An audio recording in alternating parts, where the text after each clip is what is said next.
Hello everyone, this is Raghuraja Guru with 401 team at Royal LePage Ignite. Please subscribe to our YouTube channel and give us a thumbs up. Please leave a comment if you have any questions or if you have any topics that we want us to discuss. We'd be happy to do that for you.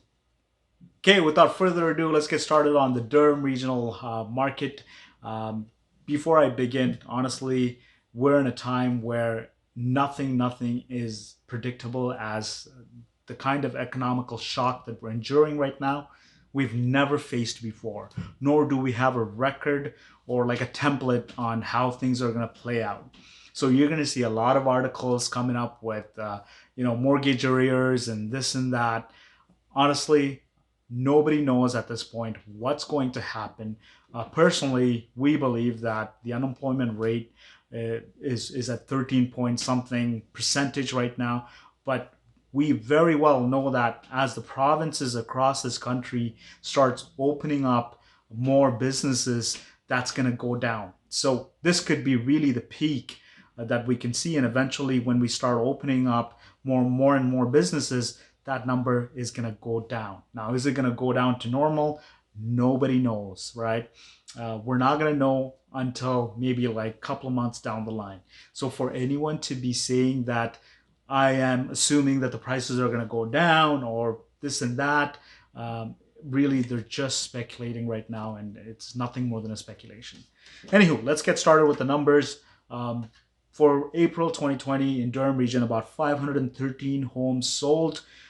That's about 53% less than year over year.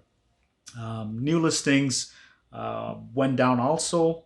So new listing was about 883 that came on the market for the April 2020, for the month of April 2020. That's also down about 52% year over year.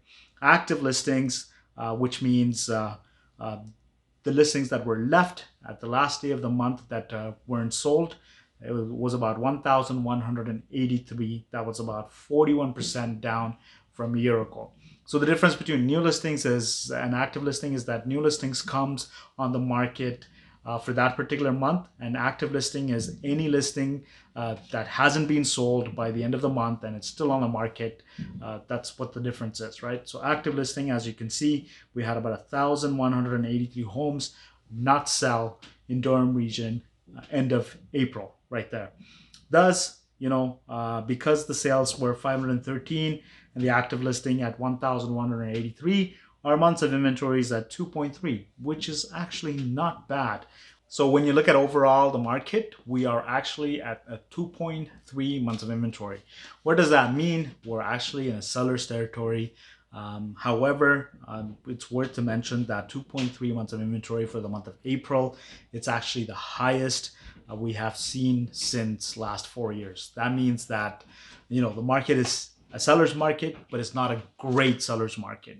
Are we inching towards a balanced market compared to last month? Definitely, right? Definitely, we're inching towards a balanced market. Last month, we had such a hot market in terms of March, the first 2 weeks at least, and February was a hot market as well. Here we are at 2.3, fairly good seller's market, but again, we're progressing towards a balanced market, right?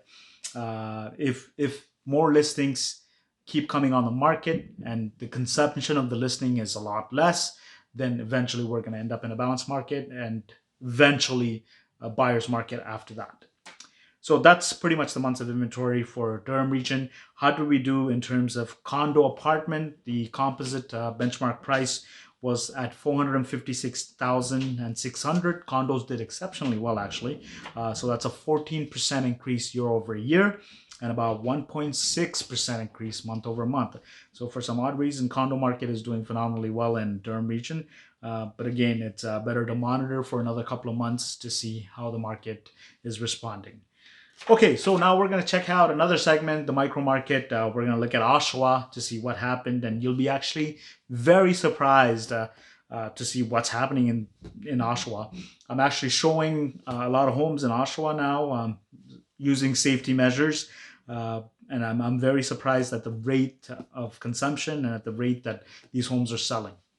So the sales in Oshawa was down about 42% year over year. new listings. So the new listings that came on the market for that particular month, which is April, was also down about 48%. Active listing was also down about 42% to 300.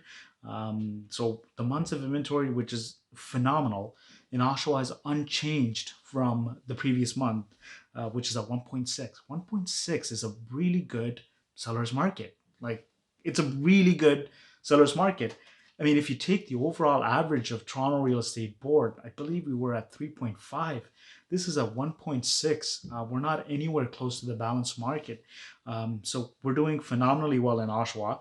The composite benchmark price was at $518,600, which went up about 12.4% year over year and about 1% month over month, which is not bad at all. The condo apartment prices, however, jumped 15% year over year, and it jumped about 2% month over month. So Oshawa is actually doing better than the average of Toronto Real Estate Board. It's doing better than Toronto, and it's also doing better regionally than Durham Region. So, I mean, you can't complain. So if you're trying to sell a property in Oshawa right now, the months of inventory is at 1.6. So really, you have the upper hand. I mean, look at the price. Look at the benchmark price. We're at 518,000. That is very low. That's very affordable. And I believe for these reasons, properties are still moving today on the market. Thank you for joining us. If you have any questions, please feel free to call us. Feel free to text us, email us, whatever you like, and we can definitely respond to that. And if you have any subjects or any matters that you want us to do a video on, leave a comment and we'd be happy to do that for you. Thank you so much. And again, this is Raghu Rajaguru with 401 team at Royal LePage Ignite. Thank you.